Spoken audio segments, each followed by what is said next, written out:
I became interested in the topic of American policing because my father had been a law enforcement officer for 29 years outside of Detroit. He was actually a SWAT officer for 13 of those years.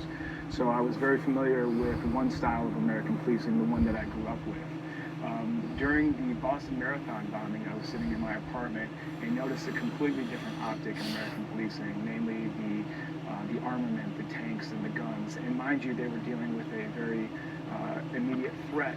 But it was the first time that I saw home invasions without a warrant, and we spoke to people that experienced it and said that they had been detained with no charges filed, and it seemed as though it was more of an occupying force rather than an entity that was there to protect and serve. There's 63 million police-citizen interactions every year in America, most of the time requiring de-escalation versus any type of physical violence. And when we're riding around with police departments for the last 3 years, almost every single call out that we would go out on required de-escalation, and I observed officers wholly unprepared and untrained to deal with de-escalation. However, if it required more of both the warrior mentality, an act of physical violence, they were very prepared for that style of policing. So I think that there's a disconnect between what is being trained and the actual day-to-day threat that law enforcement officers are facing.